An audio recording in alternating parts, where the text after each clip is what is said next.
Cultivé. Rigoureux. Pour savoir et comprendre. Mario Dumont. Vendredi 21 février, il est 6 heures, bon début de journée.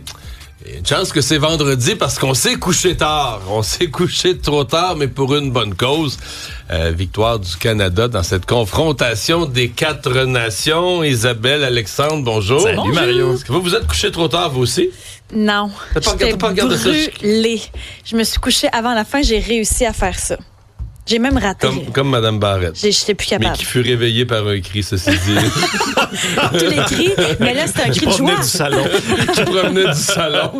En milieu de période de prolongation. Est-ce que toi, tu le regardais encore, le match? Pas au complet. Il est trop discipliné. Alexandre est discipliné. Mon horaire me le permet pas. Mais je pense que je t'ai entendu crier, moi, jusque dans les Laurentides. Ça a résonné quand, à 8 minutes 18 secondes de la période de prolongation, Connor McDavid, avec une magnifique passe de Marner, a tranché le débat. Puis on a un peu assisté à une passation des pouvoirs. Souvenons-nous, le Golden Goal, le but en or de Sidney Crosby aux Olympiques. Ben, on a un peu revécu ce film-là, ce scénario d'Hollywood lorsque Connor McDavid qui avait eu un match atroce. Oui, ben là, il s'est bien pris. Un match vraiment difficile. Il avait donné la rondelle à l'adversaire constamment. Il n'avait pas eu beaucoup de chance. C'était pas McDavid, là.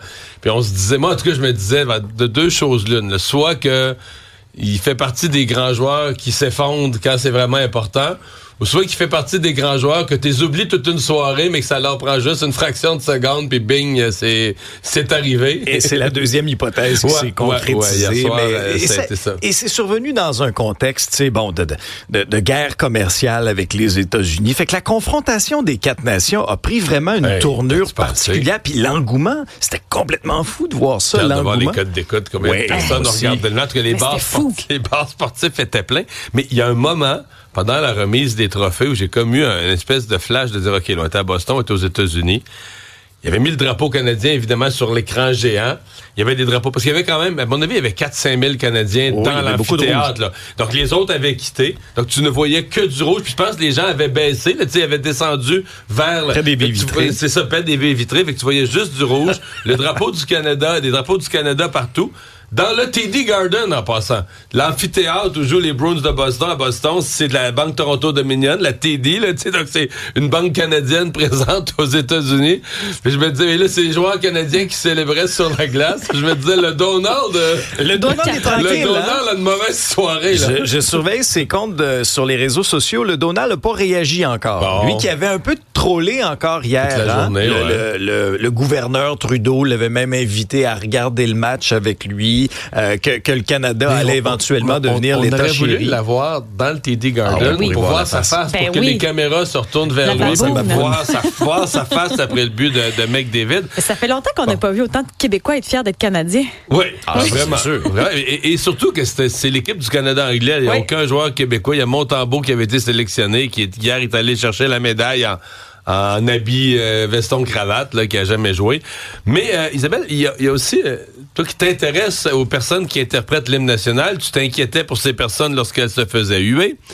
Hier, c'est une chanteuse de Winnipeg qu'on avait invitée à Boston. Ça n'a pas été trop hué. Il n'y en a pas eu autant, je trouve. T'sais, on entendait beaucoup USA. Ouais. Ça a été moins hué. Puis les gens du Canada présents dans l'assistance se sont mis en deuxième moitié à chanter l'hymne national avec elle. Ça, c'était beau. Ouais. Chantal Kreviazuk. Est-ce qu'elle a massacré de chanter l'hymne national? C'est une question comme ça que je pose. Je vais vous faire entendre un court extrait si vous avez raté cette prestation hier. God, keep our land glorious and free.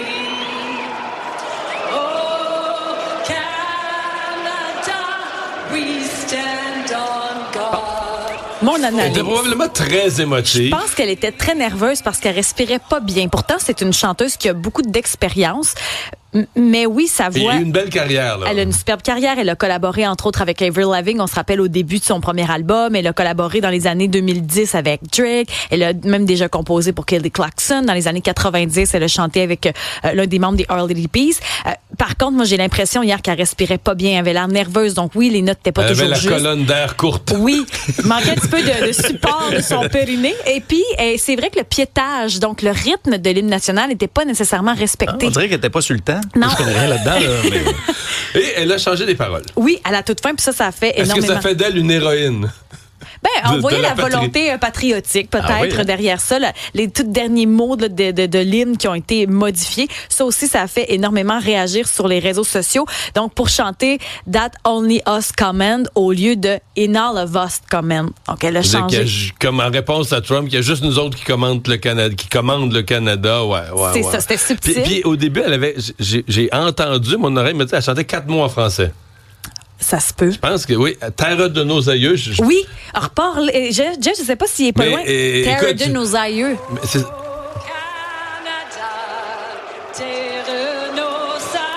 Oui, c'est juste qu'elle l'a mal péri. Arriveux. Terre de nos arriveux. Il n'y a pas le deuil. C'est l'intention qui compte, hein, quand on dit. Parce qu'ici, on fait terre de nos aïeux. Elle a fait terre de nos aïeux. Non, elle dit nos arriveux. Nos arriveux. Mais ça doit être en hommage aux migrants, peut-être. Un clin d'œil aux migrants à la frontière, je sais pas. Pour effort. Pour effort. On voulait du français. Il y en a eu. Je pense que, on le sent qu'elle a de l'expérience. Mais c'est juste qu'elle a mal respiré. Moi, je pense que c'est ça qui a fait qu'elle a fait plusieurs fausses notes. Mais ça serait trop sévère de dire qu'elle a massacré l'hymne national. Au fait, aussi, ce qui aide pas, faut le dire, elle chante a cappella. Là, les gens chantent avec elle, peut-être pas sur la même note qu'elle. Les huées non plus sont pas sur la même note qu'elle. Ça déstabilise. C'est vrai que les gens huent pas sa note. Non, ça, c'est vrai. Mais c'est dur d'huer sa note. Ça prend beaucoup de talent pour huer sa note. Faut être un hueur. Professionnel. Et pas un huard. Bon. Tu sais, hier, Alexandre, j'ai fait le débriefing en journée de notre... Je pense qu'à chacune de tes interventions des nouvelles, à toutes les demi-heures, on refait le tour des petites nouvelles. Je pense qu'à chacune, tu avais quelque chose sur le REM. Hein? Ben oui, parce que j'avais toujours une mise à jour du REM qui marchait pas. Alors là, à 6h07 minutes... Attends. On sort le popcorn. Ah oui? Quel popcorn? Tu nous as fait du popcorn? Oui, mais si vous avez fait du popcorn. Bon, alors, le temps qu'on mette le popcorn... Ce matin, tout va bien, je suppose? Oui. La dernière mise à jour date d'il y a 10 heures. OK? Alors, le service était interrompu à partir de 11 heures pour faire de la maintenance, du déglaçage hier soir. Et le service devait reprendre à 5h30 ce matin. Et, bonne nouvelle, on n'a pas eu d'autres mises à jour du REM. Alors... Ce qui veut dire, c'est que les 10 chauffeurs d'autobus tricotent ce matin. Dans leur autobus, stand-by. Mais, écoute, parce qu'il y a 6h07, là, il y a encore bien des choses qui peuvent se passer. Je pense que la presse, si je ne me trompe pas, qui s'est penchée sur la question, OK, les autobus, c'est bien le fun. Tu t'en vas prendre un train qui est censé passer là, à travers les autos, puis il n'arrête pas aux lumières, puis il y va. Puis là, finalement, tu finis dans un autobus. Il y a des autobus à l'heure de pointe hier qui ont pris plus d'1 heure. Fait que, tu sais, entre toi et moi, si tu t'en vas prendre le REM...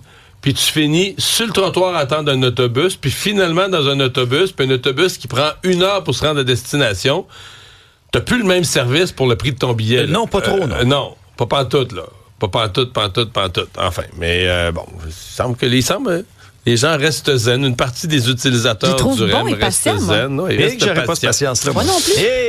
Il y a la météo. Là, le froid, là, c'est fini. Là. On a senti la différence hier. Je sais que tu montrais un certain signe d'impatience sur les températures qui ne grimpaient pas. Hier, on a senti tranquillement un changement. Et là, on est parti du bon côté. Aujourd'hui, belle journée, alternance soleil-nuage. -6 ce matin. Déjà, moi, je trouvais que ça paraissait. Mon volant était moins froid. La Corolla s'est réchauffée plus vite. Demain, c'est beau, généralement ensoleillé. Par contre, il pourrait y avoir de la neige dans la nuit. Et là, on va commencer à basculer au-dessus du point de congélation. En début de semaine prochaine, 1, 2, 4 degrés, c'est possible aussi. Ça va rester doux là, pour une bonne partie de la semaine prochaine, ce qui veut dire que la neige va fondre un petit peu la semaine prochaine. Pas beaucoup, mais un petit peu. Et ce qui veut dire aussi que le mois de mars, l'air de rien, approche.